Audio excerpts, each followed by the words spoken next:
Seyagude mu bintu. Bagenda mu ebibiri eby'emmotoka. Ebibiri eby'oggula engoye. Ebibiri ebya kakasiimo. Ebibiri ebyokukubako enfufu kuli kajjaati. Bilioni bibiri. Bilioni bibiri nalukola bibiri. Kuli kajjaati. Kuli kajjaati. Ane ezo ensonga za wa boda yabadde anyumyamu nsonga ze. So si bwe kitobwe kiri. Kande kanzisi. Ne katusokera eddala. Benefit gy'osooka okufunira mu ddala nga member of parliament ng'olayidde yakubeera honorable. Yemu ku ezo Nalukoola ziyasoose okufuna. Ate eyo kumpi obeera nayo. Ebbanga lyonna. Naye olina ogikolerera kuba kati ofuuse honorable. Mwami Museveni yagenda n'akola akatiba. Nga member wa parliament atandikirwako saa 12 ku makya wabawo abantu 10. Ku mulyango gwe.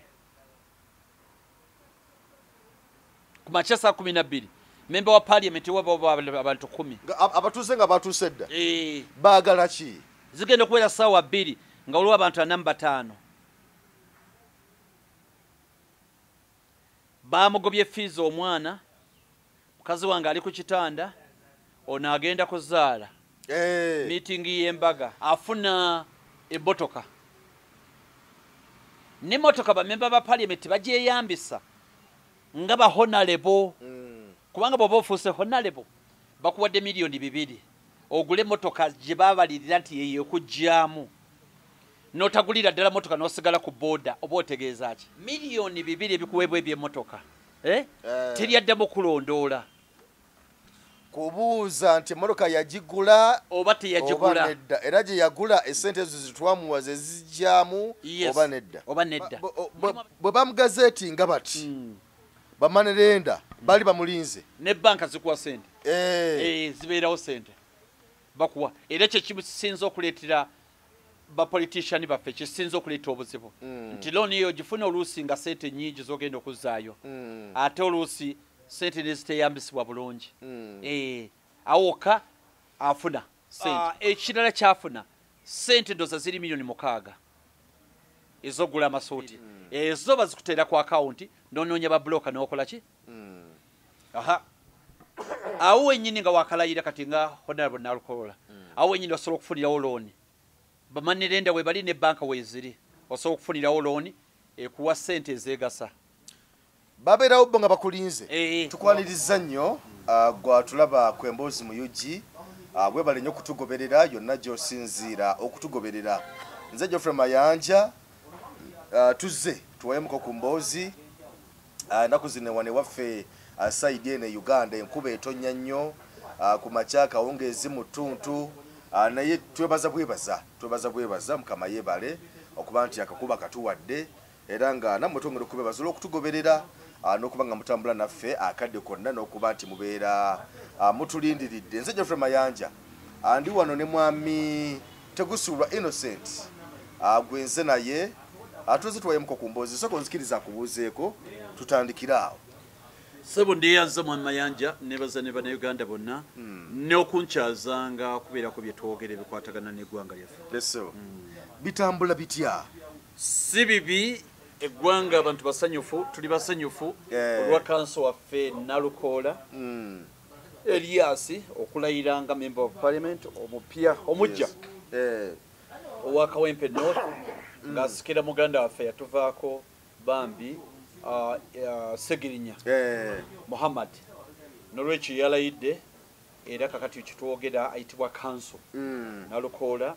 era n'agamba nti agenda kutandikirawo Honorable Nalukoola nti banga ddene na Makindye sorry musonyiwe Kawempe North ebadde tekiikiriddwa kubanga olwalonda Honorable Segirinya olwamulonda bw'ati bambi ate n'akwatibwa n'asibibwa yagenda okuvaayo ate nga mulwadde talina bulungi maanyi n'olwekyo Kawempe North tekiikiriddwa ebbanga eryo lyonna n'ekyo n'asaba sipiika nti ajja muwangayo obudde buwanvuko obusingako ku banne ensonga za Kawempe North zibe nga zibeera ku mwanjo zibeera ku fulo ya sipiika yeeyamye si sipiika yeeyamye gundi Nalukoola yasabye akukyala ekigambo sikweyama yasabye n'agamba nti madamu sipiika wali badde onyongereyo obudde kubanga ensonga na ze Kawempe North badde tekiikirwa okumala akaseera. Oh, kikulu nnyo. Tutandikira wennyini. Nalukola yalayidde. Wabadde okusika omugowonna wali tajja kulayira biki biki tumutwala mu kkooti. Twagenda okulaba ng'omukyala yali yesimbe ku kaadi ya ku tiketi y'NRM. Mukyala Nambi Farida. Yamanya bwe bamugazeti nga gamaze gazeti nga Nalukola. Naye nadduka omusango n'agujjayo. Ndoza ne Museveni ndoza naye n'akiva mu kuba ndoza yo kujjayo omusango. Ndoza oba oli abo bamala kuwuliziganya. So omusango yagujjeeyo era bw'atyo Nalukola n'alayira. Abantu bakubagana empawa ku biki Nalukola byayolekedde. N'ebimu ku ebyo byalina okufuna yengo mubaka wa parliament. Kubanga abantu abamu tebabitegera bulungi ate nga n'ababaka bano bennyini olumu tekugamba ngamenti tebabijjayo bulungi mu ngeri abantu okubitegeera. Abiki bye tulowooza Nalukola byagenda okufuna mu kisanja kino ekigenda okuggwayo era mu kaseera akatono kabuzaayo. Niyenzaamu amayanja wanga sinaba kugira ekyo njagala okujjukiza abantu manye abantu baffe bakujjukiza mama yanja oli bwatunya program zetu zetukola saagala kwewaana naye neyogera entakera omulundi sigumu seebiri seesatu ngambagamba nti siraba NRM bwegenda kulopa mu kooti ekyo nakyogera ku showano emirundi ng'esatu nti nze mukulaba okwange tebagenda kulopayo bagenda kutuuka ekiseera ebyokuloopa babijjemu enta ekyo nakyogera mirundi ng'ebiri esatu ngambagamba nti okusinza bwe ndaba bwe bayimiridde ne facts balina emikisa gyabwe gy'okusustaininga omusango ogwo mu kkooti z'amateeka mitono okuggyako nga balina ebirala bye banoonye bye baagala okukakasa n'ekyobuwanguzi baba tebakola ki tebakirimu. Kati abantu baffe kye batamanyi nti si buli musango oguloopebwa nti baguwoza. Mateeka si bwe kibeera. Si nti buli musango oguwaabwa guwozesebwa. Yes, si nti musango oguwaabibwa guwozesebwa. Si bwe kiri mateeka. Kiri nti emirundi egimu bw'ogenda n'oloopa omusango naddala nga omusango criminal case. DPP atunuulira obujulizi bw'oyina obujulizi obwabuweyinga agamba nti omusango guno tebugenda kuyimirirawo era emisango mingi tegijja mu kkooti kuwozesa kuba gwaloopye batunuulira obujulizi bw'olina nga tebuliiwo nga bwamunguuba nekyo state negamba neti tugenda kumala budde omusango guno tebugenda kuyimirirawo tebugenda kuloopebwa ekyo kimu ekyokubiri ne baziba criminal cases ezimu ezisinga waliwo kibayita prima facie case nti basooka ne muwoza ne batunuulira omusango kungulu oba ddala olina case to answer okusinziira obujulizi bw'abana abakuloopye kati omulamuzi bw'apimamu obujulizi nga tebuwera era gukomaawo ne bw'agamba nti olina case to answer era omusango kola ki gweyongerayo kati ze grounds ze natunuulira nti naye ddala bw'oba ogenda kuloopa ng'oloopa Nalukoola ogenda muloopa ki kuba ne kye twali tugamba kye bali bagamba ekya recount era nakyo nakikubirawo nengamba recount tesoboka recount ebeerawo mu ngeri emu yokka ng'omuntu gw'owangudde akusinzeeko obulu butono 50 gokka naye bwe gaba nga akusinza obulu obusoba 50 toba na grounds za kugamba nti obulu baddemu bakole ki babubale kati ate n'ekirala kye tutunuulira nti bwe bamaze okugazeetinga tosobola kuloopa muntu nga tebanaba kumugazeetinga bwe bamulangirira wali nti yawangudde ne bamudeclaringa nti yawangudde oba olina kulinda asooka agende mu kyapa alayire kati ayagala okuloopa Nalukoola yenna kanso alina obudde ndoza ennaku gamba 13 okuva olwaleero ennaku ndoza nzerabiddemu katonja kuloseeka naye alina ennaku ndoza 13 okuba nti asobola okumuloopa okuva lwagenze mu kyapa kyekyo naye katugende ku honorable katono waliwo kiri ekyalabise ekyokuba nti mu kugazeetinga wano obululu bwa mukyala Farida bweyongedde paka mukenda mu Nalukoola ne bamwongerayo butonotono awo ate bano abalabo ne baba nga tebana kibeeyongeddeko abantu bakibuganyizaako empawa ne bannakibiina kya NUP nga bagamba kino kyazze kitya obululu buno busobola okwongerwako nga bwe bweyongeddwako nga tewali n'omu amanyi kubavuganya anti one returning officer bw'aba abala obululu buno ne buva we mukubidde akalulu butwalibwa ku wa returning officer we bagenda okubalira obululu kibayita center we babalira nawo sente eyo wabeerawo ba representatives bamwe buli omu aweereza abagenda omukiikirira okulaba nti bye babala ddala byebyo nga bwe twalaba ku side ya council nti waliwo secretary general wa NOP omukulu Lubongoya David Lewis waliwo ne mwami Sebufu akuli ebyokulonda mu Buganda kati mwami Sebufu ne mwami Lubongoya balingawo nga bagamba nti nedda ebyo byobaze ogamba Honorable Nalukoola afunyeewo 35 nefi bituyina awo ayina 23 ne bali reconcilinga naye si kyateeka kubanga bwe mbadde mu kalulu kati ngaako oyinza okwesanga nti bano bonna abali abala tebalinayo ne bantu babakiikiridde nga tebalinawo n'etteeka lyo ligamba twala abantu bo abagenda okubeerawo nga babubala nga bwe tugamba kabokisi wali ku kyalo wabeerawo abantu bababiri abalaba akaluluko kati neeri era abantu bwe batebabaddeewo tewali buzibu n'ekino kyoyogerako nti akalulu ffena twakalaba baalangirira akalulu ne balekayo ko obubokisi obulala polling stations 15 polling stations 15 ground eriemu yokka kosobola okulangirira omuntu emu yokka nga returning officer abazeemu obululu nti ne banaabugatta buno bwonna Nalukoola ajja kuba awangudde ye condition yokka returning officer gy'alina okugamba nti technically arithmetically bwe tugatta buno bwonna tukwatagana ne bwaba buwangudde ono asigala kyamusinga obululu ye ground kuba walangirira Honorable Nalukoola era kibeera wadde ku mwami 7 emirundi egisinga bamulangirira nga n'obululu obumu tebanakolaki nga tebunnatuuka naye nga babaze nti kusinziira bwe kiri ne bwogattako buli bwonna tokyasobola nawo okuddamu ekibuuzo kyo returning officer bo bagamba baamala ne buli ne babala lwakuba bwaliko enkaayana nti bajja ne basambasamba obubokisi nga tokyasobola kumanya buliwo obubaddemu buliwo butabaddeemu naye mu mateeka kansokera sera bagenda mu mateeka nti mu buntu ne mateeka obulu babufulumizza bagambye bonna buweddeyo nambi yeeyongeddeko ayingidde akenda negwolinga mugumu 8 nekyo badde oyagadde kuwangula era omuwangudde ne magini nnene n'obululu kumpi ono ali mu 8 ali mu 9 gw'oli mu gumu 8 omusinga obululu 9 era bagambye buweddeyo tewaba nnyo kyonoonya kuba katobozze mu busongasonga kuba tekinikali tebalina bajja kwefuula kugamba nti waliwo butabaliddwa bonna babumazeeyo bwebwo bubaliddwa bwe buli mu gazeti tebakyasobola bukyusa kati kiraga nti bodda bukaayana oba n'ensonga ne buli omu akulaba ngazze mu nsonga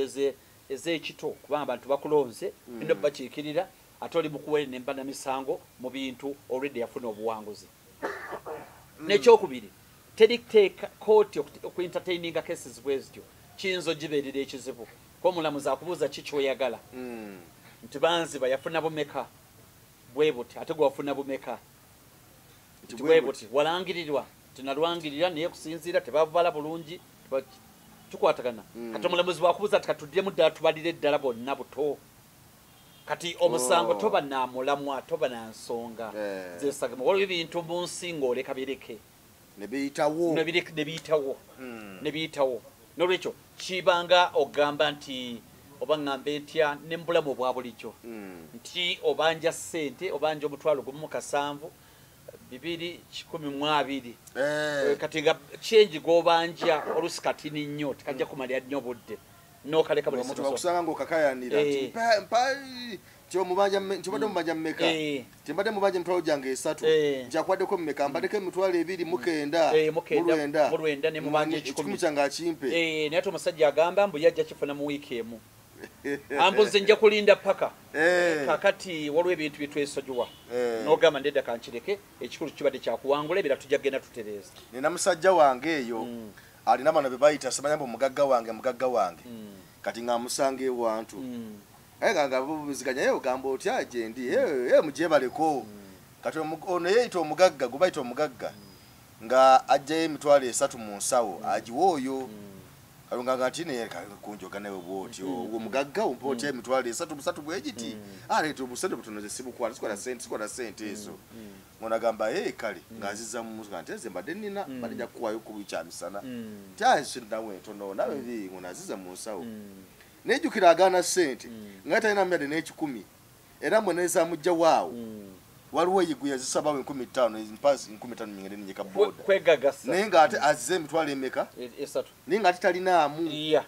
be bantu baffe ebintu babiraba bulala tobiraba mu tuufu bwabyo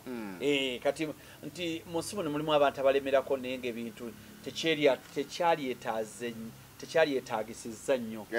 kulemerako tekyali etaagisiza nnyo kulemerako niyo olinaabanga asobola kiremerako kati yenkola kyetugambyeko ekya Nalukoola Council nti ebintu ebimu obireka n'obiyeresa n'ogamba kasita mpangudde kigendera kibadde kyakuwangula mpangudde ebirala katugende mu maaso ng'ebintu bya bulijjo era bibeerawo n'ogamba bagamba nti katugende mu maaso benefits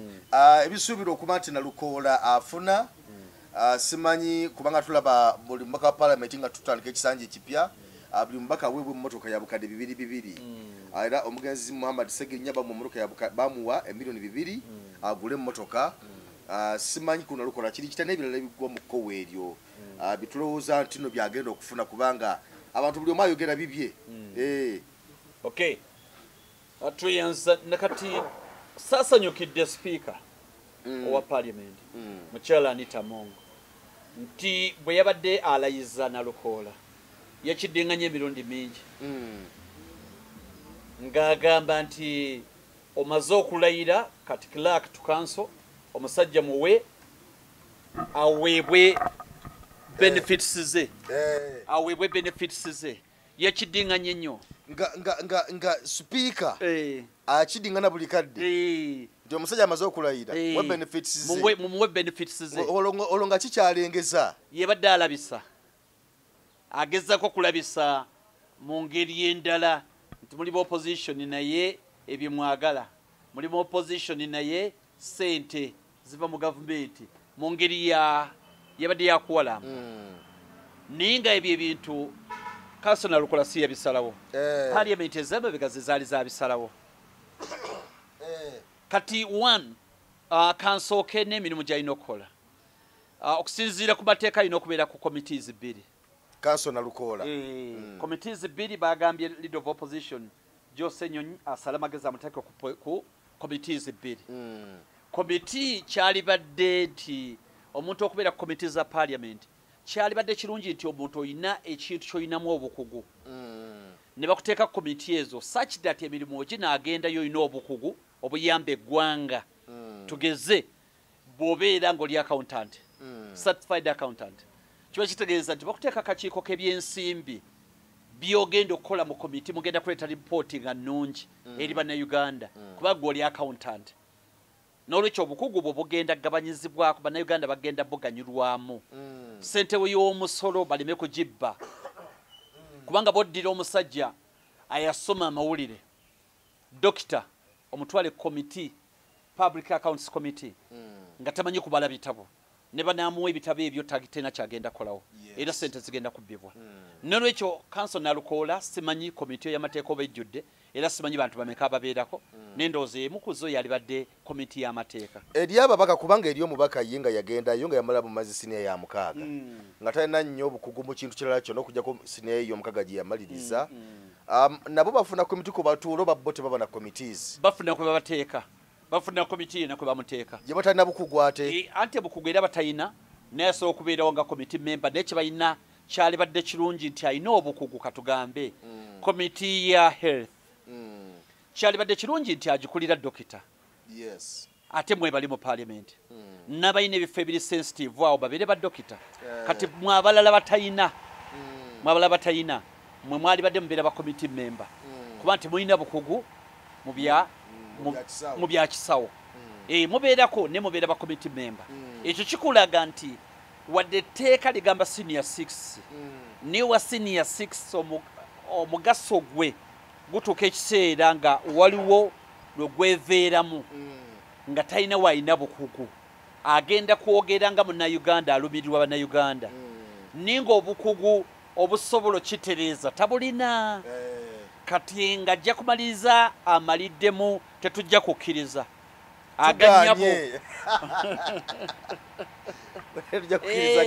aganyabo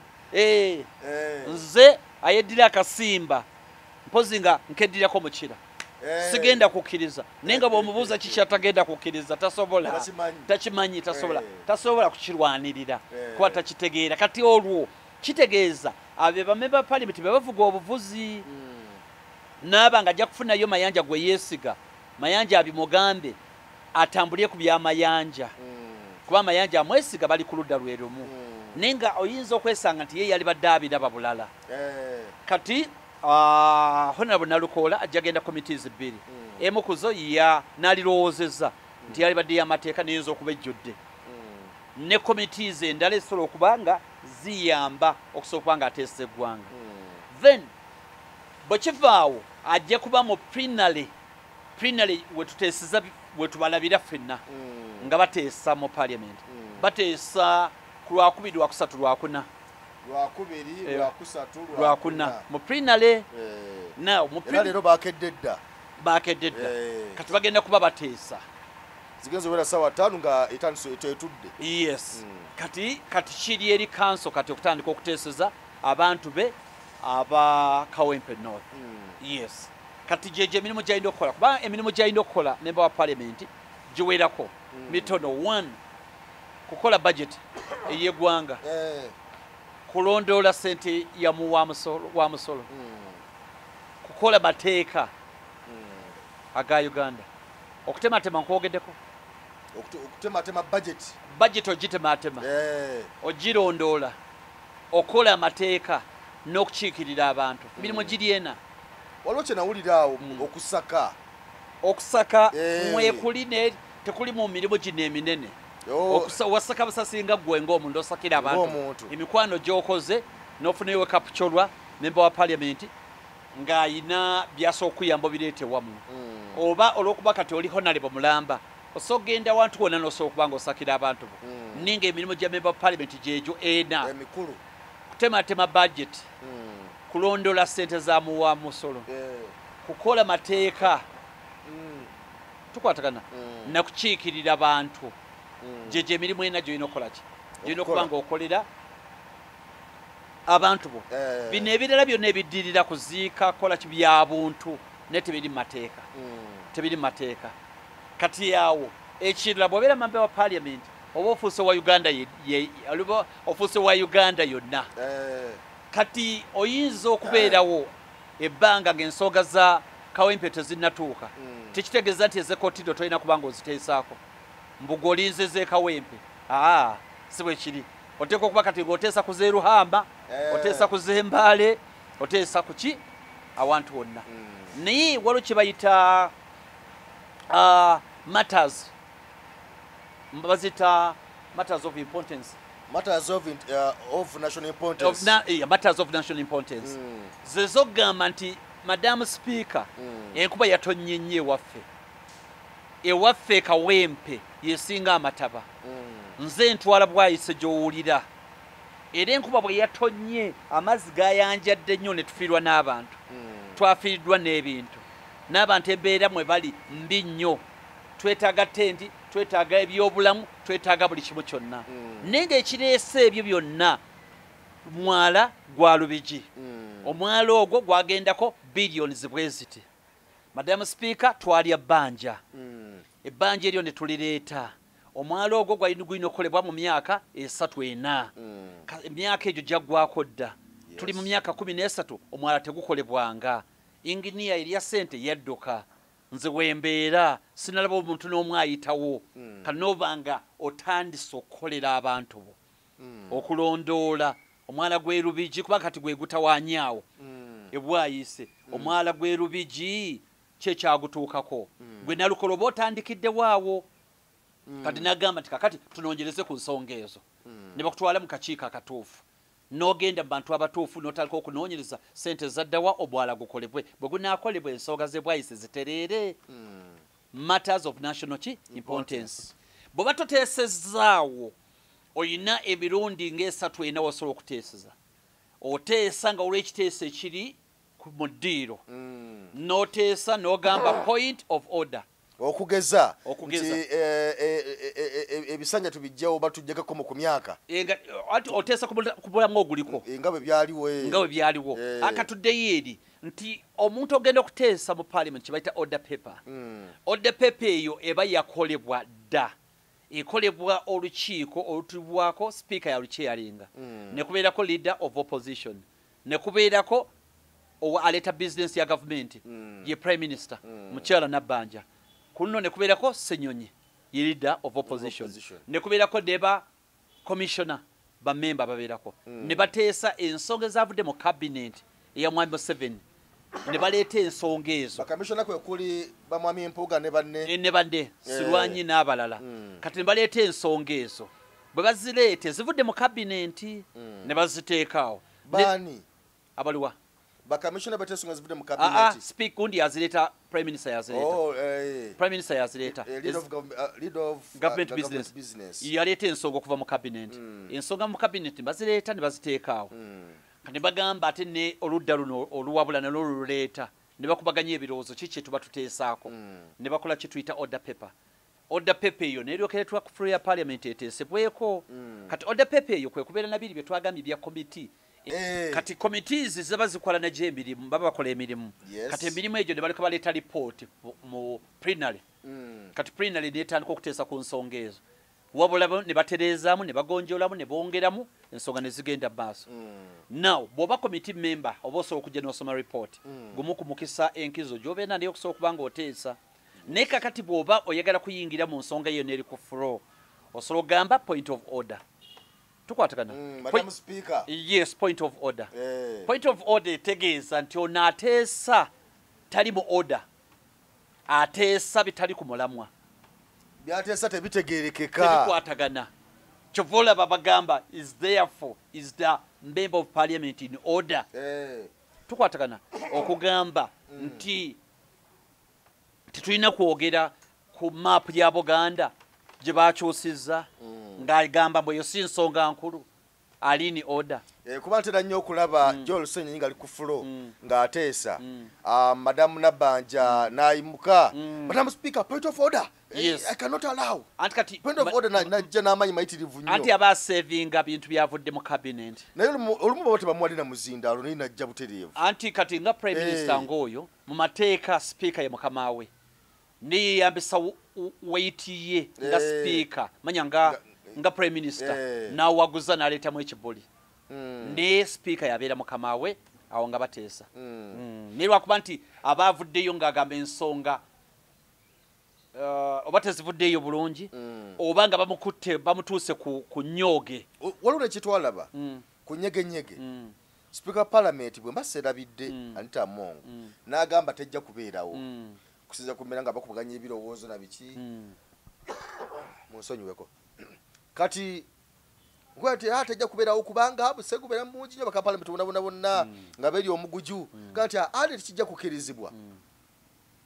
Nabbanja najja n'agamba oba kiki nyegenyege ateka okubeerawo era nyegenyege n'abeerawo anti kati amasiga gano gaawukana naddala amasiga abiri tulina essiga lye bayita executive erikulibwa president yali charinga now eryo essiga lyerina coercive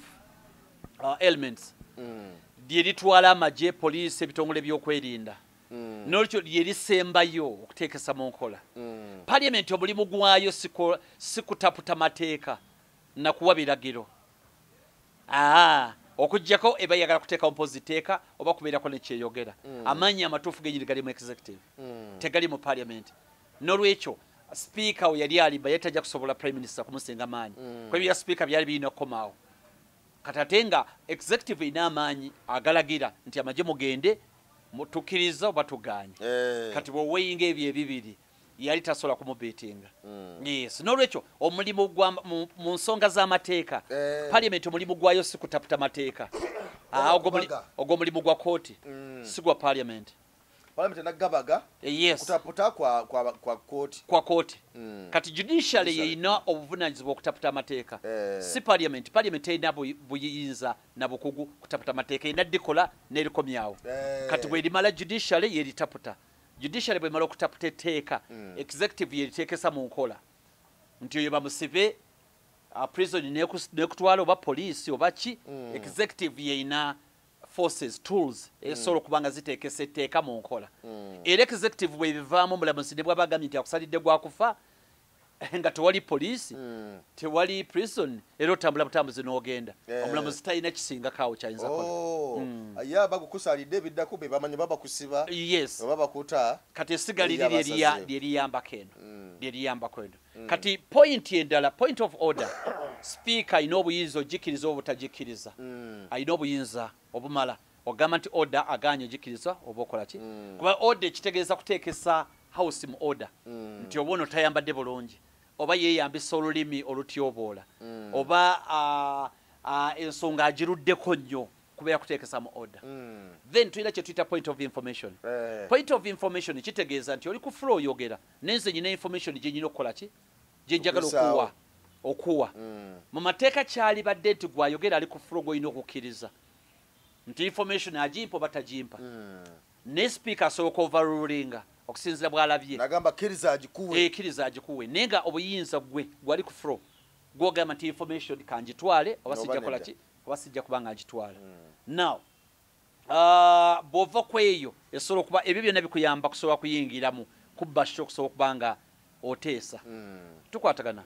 then waliwo kye tuyita point of procedure procedure issue eyo kasita ogamba nti point of procedure issue speaker ateekeddwa kuwa kubanga eba y'amateeka point of procedure yes singa speaker omugamba nti point of procedure ateekeddwa kuwa chance talina waganira okujjako nga alabye ekisusse nnyo oba ki kwa point of procedure kitegeeza muwabye mateeka kitegeeza muwabye mateeka ate gwe memba omaze okukizuula nti house ewaba n'olwekyo yakutereeza procedure yagambako okwogera ku floor ya parliament bwagenda kusaba point of procedure madam speaker yes procedure kitegeeza katugambe eba ku technical grounds oli asogamba nti madam speaker kola mutewera kitegeeza ne munaabiteesa ono tebijja kuyita oba teesika lye muteesezaamu ddala oba mulina procedure gye mwabuuse nga kyemuteesako tekirina kuba ku floor oba mukikutte bubi kati point of procedure kyolina okwegendereza gw'agyogedde olina okakasa nti ogyetegereza bulungi kuba ikwatagana n'amateeka kati bw'oyimuka n'ogamba point of procedure naye nga ate etteeka tewalitabudde bulungi rules of procedure weeziri tewazigoberedde bulungi kiba kitegeeza oluddako speaker ajja kuoverlookinganga ojja kuwalikanga omukono nga ne bwogamba point of procedure tajja kufaako kuba byoyogera tolina bukugu bosobola kulaga nti point of procedure tuwabye kati ebyo byebikuyambako kati ebirala bwe bukugu bw'omuntu okuddira ensonga eyogerwako n'osonsekamu ez'ekawempe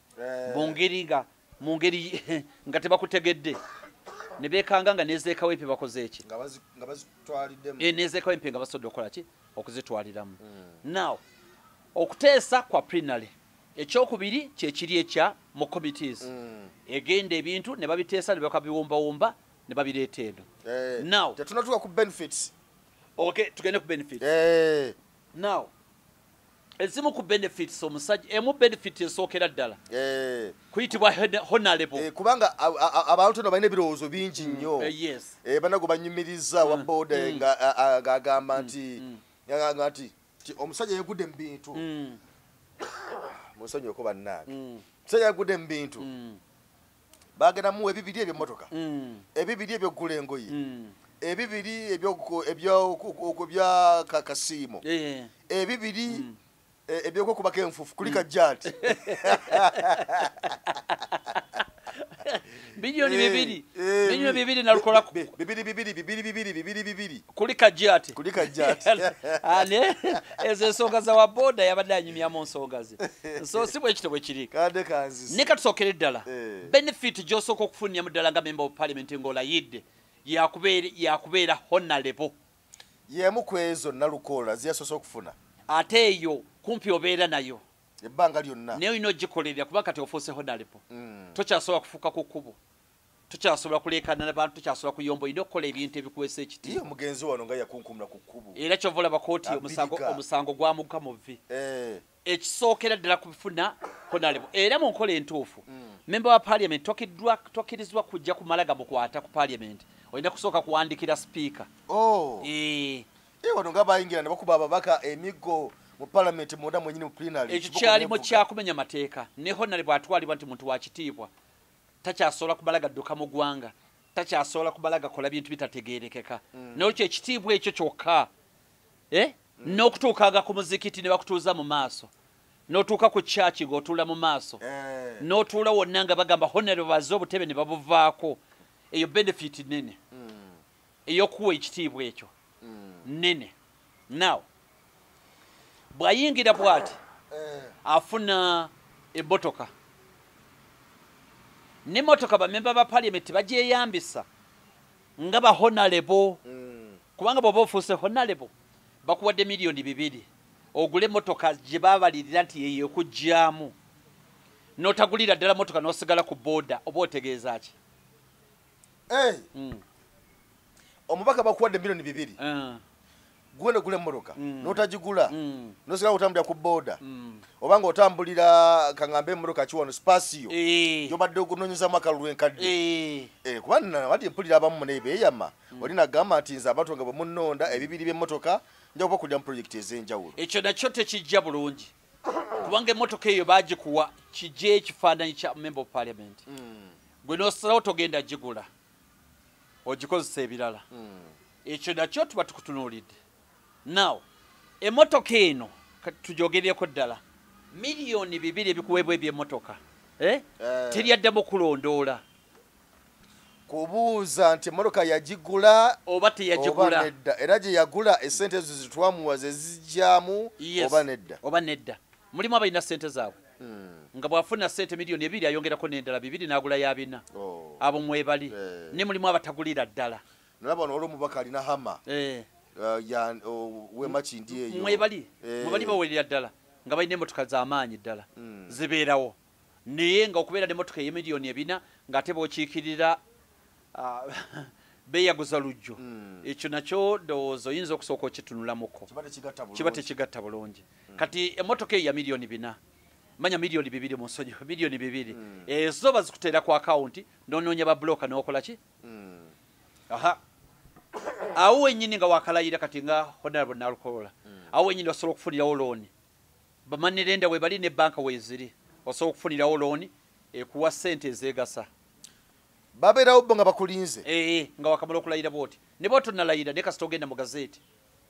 awo makati nalukola bamagazeetingidde ku mande yalayidde ddyo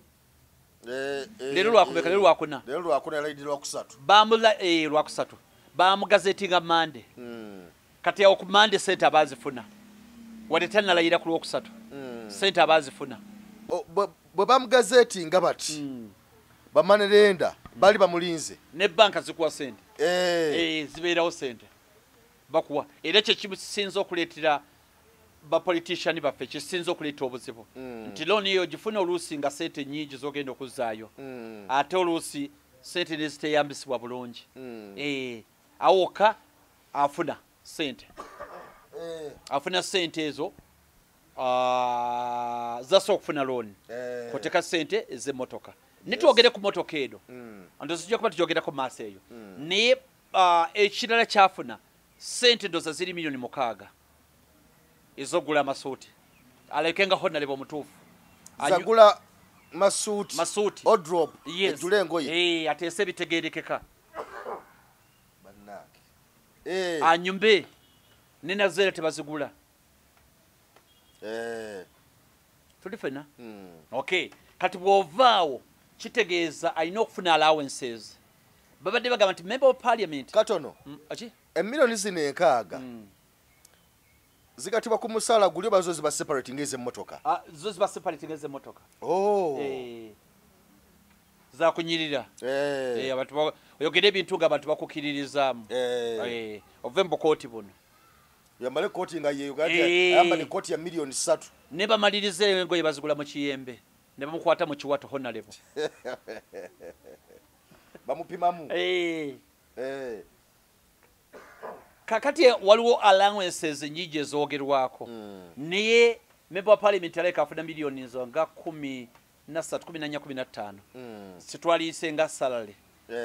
omusaala bamana ne batemako sente nasibira nga 8 nga batemyeko emisolo na biki byonna katamala nafuna amafuta agamuleeta mu parliament kubanga etteeka kumpi member wa parliament abatakirizibwa kumpi kola mulimu n'ogumu abeera mu kuteeseza bantu okuva Monday paka Lwakutaano kati bamubalirira amafuta wajja akiikirira era asinga okufuna amafuta amangi yo yava kotido ewala n'akiikirira ba youth oyo afuna amafuta mangi nnyo kubanga presumption eri nti yeetoloola Uganda yonna afuna amafuta mangi afuna medical allowances tukwatagana medical allowance nga alwala ye ne immediate family ye immediate family nuclear family omukyala abaana abokulusegere aweba medical ala insurance ebyobulamu bimuweebwa aweebwa sente ezimutwala mu constituency okuddayo okwogera n'abantu be ne MP obutalabika nti naye mutuula mutya wando nga tewali wadde kasoda abantu 200 akasente era bakamuwa akokuddayo mu constituency akasikabako nako kubagabira kubanda ba akali kuzimu kwa allowances akokubagabira akokugula ebintu ebisolomula bisobulungi ga MP tutunyeyo kasoda ne walozi ne basa zitirugabwa ndala muchana bajja gabanye basa ezo simanyo be bammeka basa ezo office yenga prime minister nenda bagabe basa nalabakawo omubaka omu yasala yali mwene UP Kagabo namulabaka nga nayagaba ensimi mu basa babeerawo nezo ezisinga zino zibakuba za constituency osobola okugenda bantu bo bakuwa ebirowoozo ate osobola okola ki okubikomyawo eno ofuna airtime allowances airtime allowance okola ki omufuna era bw'omala okumufuna kitegeeza oweebwa office buli mbaka wa parliament golaba ina office buli mbaka parliament ina office nga ina ne research assistant office ngeriridda wakubanga waliwo office zentera okulaba kati nga luwene ya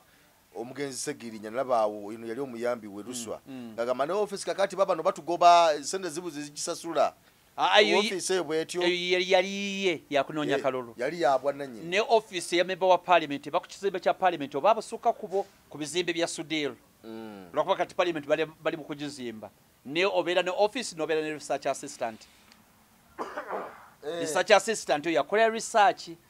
gwina okwogera ngo presenting buli mubaka amoyina aina research assistant aina no office mwatula government ga yesasula sente sasanzwe kumbaka wonga nyingi nnyo kakati awo ezo zonna allowances bwozigatta omubaka wa parliament atandikirwa kali milioni 35 nibagenda nga beeyongera okusinziira allowances zofunye z'enjawulo kati ngeza amafuta ziba zaawukana milioni wakiri 35 milioni 35 omubaka parliament zakola ki kati bwoteekako eŋŋendo gye bakutumye wembalera ngenda okugira nti bano ababuuka kati ngezeko bweru kati era osasulwa ng'omubaka wa parliament osasulwa buli lunaku lw'obeerayo ezo ziri separate teziri kuzino milioni 35 teziri kuzino osasulwa ate ogende mu certain class era olina hoteli zolina okusulamu ezitegerekeza omubaka wa parliament kakati awo ezo nazo weeziri ekirala facilitation endala gye mufuna gye emirimu gye mukola egya parliament tugenze kubuuliza Kabale tugenze kubuuliza Kenya tugenze kukola ki ne mbeera facilitated musobola okubanga mukola emirimu nga wano bagenda okuteeseza eggulu pama tugikubye eggulu awo na allowances mbawa sente z'okusula ez'okutambula ezaki zonna ziweebwa ziba za njawulo tugenze kati Khartoum kusamba mupiira tugenze Kenya kusamba mupiira kakati ezo zonna muzifuna n'obiro ne sitting allowances buli mutuula mufuna ndoza emitwalo 20 buli wogenda mu parliament okutuula buli lutuula osayininga emitwalo 20 eza mukulu webale kujja leero nga ezo ziri ku musala guli asatu teziri ku musala ziri bulojjo okutuula ziba za cash ezo cash webale kujja honorable webale kujja kubeerawo ku lw'eggwanga mpozi n'ekirala ekibeerawo ke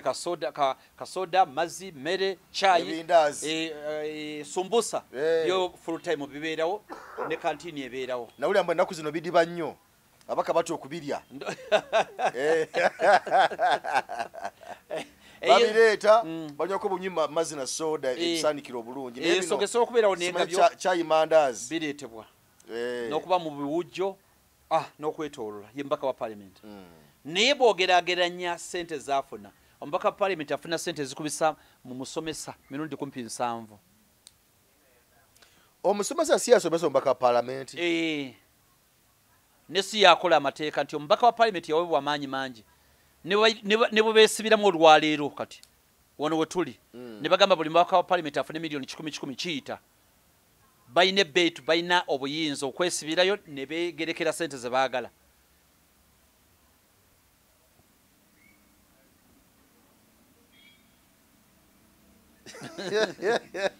awatali kwekutulamu nti onewenyaleemo nowa nopo nowa dipyo nowa sipi nga terina mwawa kiwakanyiza era bw'ovaayo gwe omuntu wabulijjo nobaga ti banago mbaka wange akati ensimbi nga mweyongeza nnyingi nnyo akusiriikirira busiriikirize obudde bunkute tulina meeting baddembe batuuleeyo ne beeyongeza bo nga parliament ne kiggwa ne beeyongeza akasente kubanga amateeka be bagakola eri ebbeetu baali bawa bazeeyongeza bweyongeza baali yesigaliza bayopesere nga bafuna nyingi nnyo miliyoni 3 naye bw'ogenda batulya ssente bafuna nyingi nnyo naye sijagamba nti nyingi buli agenze mu parliament bw'aba teyegendereza agenda okuvayo ng'ali bubi nnyo okusinga we yayingirira abasinga obungi ate atya okusinziira nga bw'otuyitiddemu Mwami Museveni yagenda n'akola akatiba nga memba wa parliament atandikirwako saa 12 ku makya wabawo abantu 10 ku mulyango gwe ku makya saa 12 memba wa parliament wabawo abantu 10 abatuuse nga batuuse dda baagala ki zigenda okubeera saawa 2 nga waliwo abantu 5 bamugobye fees omwana mukazi wange ali ku kitanda ono agenda kuzaala meeting y'embaga ey'olumbe mwana wange bamusibye njagala mulimu njagala looni ebyo byonna byonna MP alina bisolovinga n'omulwadde abantu member wa parliament talina kuyamba bantu bizibu byabwe biri direct wabula ina kuforcinga policy amalwaliro gabeere malungi enguudo zibeere nnungi amasomero gabeere malungi emirimu gibeerewo balemekeerawe niyo olw'okuba byalema parliament ne byalema gavumenti okukola kati abantu obwanga babujja ku gavumenti ne baboolekeza MP yakafiiramu kubanga omuntu yali badde asobola okujjanjabibwa ku bwereere okujjako ng'obulwadde bususse nnyo n'ekyo olw'okuba gavumenti terina policy etegereka ku bya bulamu ebyo byonna babitunuliza MP era kyova olaba MP basala okugula ambulance n'egula ambulance mulimu gwa MP ate ng'okutte ambulance 10 ezaba MP emikisa girabika gisemberera okuba 2 ku buli 10 okusanga ambulance n'emu erimu panado wadde empeke 3 ebawo nkalu nga motoka za bulijjo ayamunoonyezanga kalu yagivuga ne munnaawo kyaliwe ne bwe baakayigganga yali emabega bw'abanga mwali kibasobola okukolako situla katanda kuteeka mu ambulance tewali kirala kiri mu ambulance ezo nawulira munababaka abamu nga baagala okwanguwa mwatuula negenda ng'ekaaba gwe mulimu gwayo omukulu ogumu ku mikulu ne temuli kirimu ambulance y'omubaka gyatadde mu constituency ekisooka tebeera attached ku ddwaliro lyonna eba yiye donated by Mayanja MP Mayanja Honorable Foundation. Bogenda okubuza foundation teba registered. Nenga Honorable. Bombuze the foundation is registered. What is registered? Yateka ko botesi kigambo foundation. Nagamba donated to people of Makindi. Nebo avaka agenda nayo. Jia donating. Emuyambe ebintu 1 kutambuza kifaananyi kyengeri ku campaign. Kyemuyambe emyaka 5. Kutambuza kifaananyi Honorable waffe wuuye kifaananyi kiwuke. It's a campaigning tool. Ekyokubiri emuyamba nga ali mu bwangu neteeka kakadde. Ekyo kyemukolera. Ogwokusatu eyamba ogenda okutwala abantu akuziika gwe mulimu gwesinga okukola. Kugenda kuziika. Teina kirala kyekola. Mukama bw'aba ayambye kale ne bagwira omuyinga waali olw'olumu basobola muteeka mu ambulance bamutwala mu ddwaliro. Ne mu ddwaliro era ne bamukanyugayo ne bamusuulayo. Kateina nnyo makulu gali awo. Kati bano abantu bano ebizibu bya gavumenti byali badde solovinga ku police level ng'amalwaliro ng'amasomero ng'amakubo ebyo byonna byonna gavumenti tebikola byagirema okukola byonna bambi bituulira musajja wattu mukazi wattu Honorable. Gwe tuulira yavunaanyizibwa okugenda okufunira abaana bamaze okusoma emirimu. Yavunaanyizibwa ku buli kimu kyonna. Yes sir. Kati sente zino kubanga buli lunaku bw'obanga member wa parliament olunaku alya emigaati 25 ku makya ne sukaali kilo 5 ne kwatira wano member wa parliament olunaku afulumya emitwalo ejjule wakati wa 2 kwa 5 olunaku buli lunaku ku makya si buli lunaku ku makya ngazo kusebwati kwata 2 kwata 3 kwata 2 kwata 3 tovaamu kwata 2 3 kanziye bagabe bagubikirizeeko member wa parliament week aziika abantu wakati w'omusanvu ne 10 a week. Member wa parliament mu week agenda ku mbaga eziwera 2-3-4 si mbaga zokka wabula baagala ne mu meeting abeeremu ekubiriza meeting ez'embaga member wa parliament. Kati member wa parliament buli kawungeezi era abeerako abasajja be ababeera nabo. Abalaba olunaku emboozi n'egira emboozi ya wali era bw'abavaawo balina omusiibula bamwogerako ki. Kati member wa parliament ekitono nnyo kyeŋŋambira ti zino millioni ze tugamba 35 musajja watto tukwatagana ekitono nnyo member wa parliament akozesa akakadde olunaku okwetoolola constituency ogenda ku mikolo bw'ogenda ku mikolo ojjukira member wa parliament olina okubeera mugenyi mukulu bw'ogenda okuba mugenyi omukulu akabbo kalina okusookera ku ggwe olina okukwata akazindaalo oyogere bw'ozze kati week sente gy'emikolo gy'abaagendamu gyonna kitegeeza kubeera member wa parliament nakasente kafulumya ekitono ennyo ku average akozesa akakadde jjukira ayina member wa parliament kasita ofuuka member wa parliament gaba gakumyuse gatya oyina famire yo gwe omukyala wo n'abaana kati ate oyina famire ye wammwe abaasanyuka nti bafuuka Honorable maama taata b'eŋŋanda bonna saidi wammwe ebukojja kati ate eriyo ne wataata wafuuka Honorable abo nabo weebali nnyo taata maama bataata bato wafuuka Honorable kati ate eriyo n'omukyala wo famire yaabwe basanyufu nnyo muwala waffe yafumbirwa Honorable abo nabo oyina okweyisa mu ngeri ya Honorable bwe bakuba essimu oyina giddamu nga Honorable muzeeyi yalwadde Honorable sibyagamali ate kakati batukoze tutya bana batukoze tutya Honorable taka balumamizo ne ate oyina ba obbi bwasoma nabo ne ba oji nabo yafuuka Honorable oyina mikwano gye gy'okukyalo wafuuka Honorable kati bwa Honorable ne bakafuukire bwa Honorable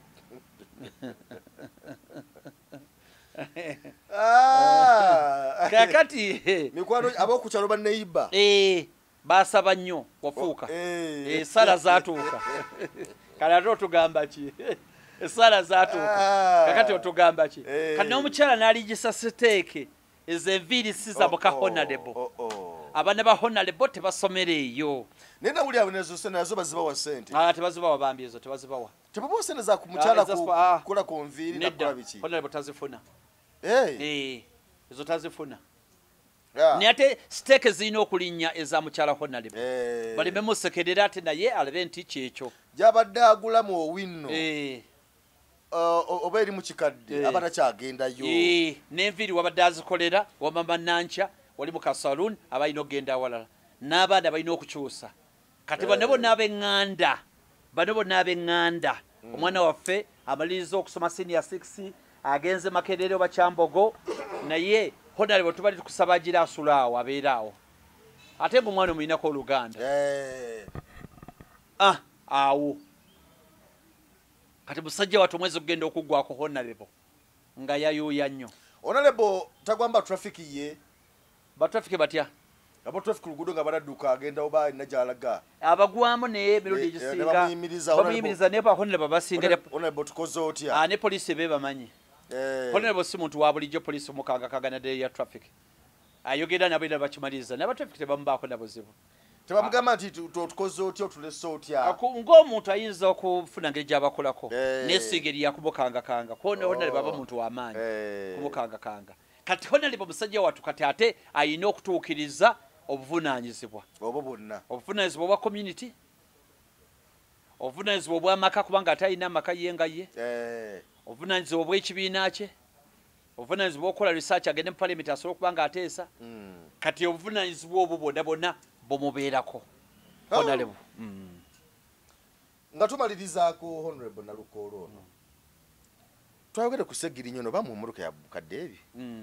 takimazeeko ekisanja twagamba nti twakyogerako ko waneeno nti ne mwami Nalukoolo naye banaamuwa nekibeera nti naye bajja kumuwa uno akaseera kagenda muka myezi mitono nga 6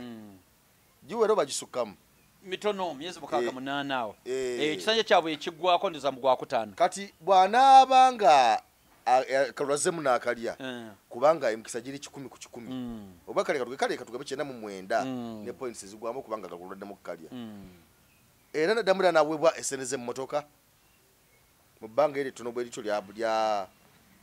lyakulembeddeko kana akalulu agenda kuweebwa emmotoka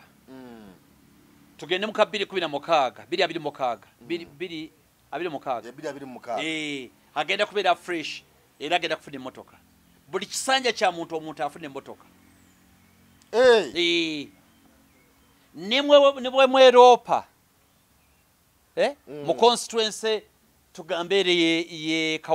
Kawempe North Nalukoolo n'awangula akalulu bamala okukawangula ne muloopa nambi n'awaaba nga bwe yadde ataddeyo n'avaayo ono awangudde Nambi afuna emmotoka si bwe kiri nga wayise emyezi 6 Nambi naye ne muloopa nga yakamala emyezi 4 Mayanja najja nange bagimpa emmotoka bakuwa emmotoka nawe ne tukuloopa nga twakamala omwaka gumu n'ekitundu ne tukugjayo nawe ofuna emmotoka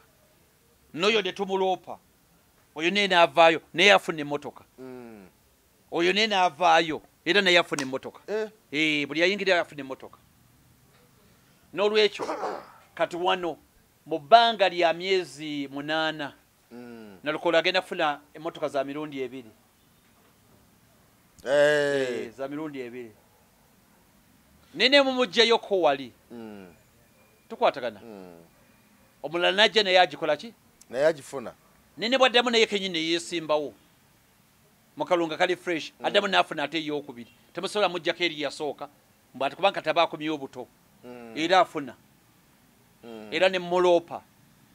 n'avaayo n'akomo n'abeesimbako era agifuna fresh emidala emmotoka kyajjanga kirabo eri bakama baffe abo bakole bulungi emirimu amatekati gasobola kukyuka muko be balina okugakyusa nti si gwagakyusa baba baagala n'olwali bagakyusa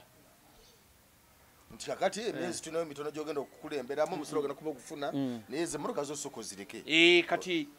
kubanga gundi yali agamba mbu tagenda kukwatako n'ekikumi nsereko n'ebyo bya nsereko ye nga ye teyawangudde kati point eri nti be balina okukyusa amateeka okugereka ssente balina okwegerekera ssente kati kiri mu ngalo zaabwe okimanyi nti babaka ba parliament balina n'obuyinza okulonda kye bayita kwota kitegeeza bantu member wa parliament akiikirira abantu bameka era bagenda okusalawo member wa parliament akiikirira abantu bameka bayinza n'okukitulamu ne bagamba nti nedda member wa parliament akiikirire ng'abantu 203 era kiyita bulungi kati parliament erina amaanyi mangi nnyo agatagambika kale tunoza tuna kyetuleseeyo byebyo nga bwe tusobodde okuba nga binnyonnyoka ensonga zibadde za benefits nabikina olukola byayolekedde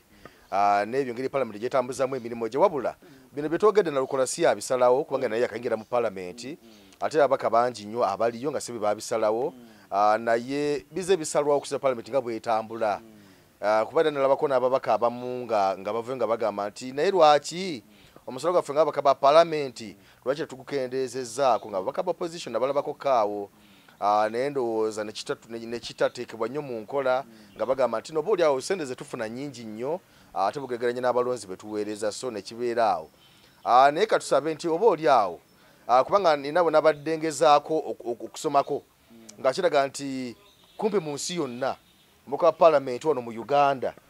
yasinga okufuna omusalo omungi bugeraganye ne palamenti z'amawanga naddala gagakula bafuna sente nnyingi nnyo okusinga n'ababaka abamawanga agakula kintu ngaki ku nsi ekyakula bweti enjavu bweti ekonomi etawanya abantu wadde ng'olumu twekaza omusajja nagamba nti kakati ekonomi yaffe naye kale byebyo akatukulekerere wano sabuswabenga kwemboozi mu UG sebo omwami Tegusulwa tukwebaza olw'okutuwanga akadde netwogeramuko ssebo era tukwagaliza birungi byereresa kale tugenze beera bulungi.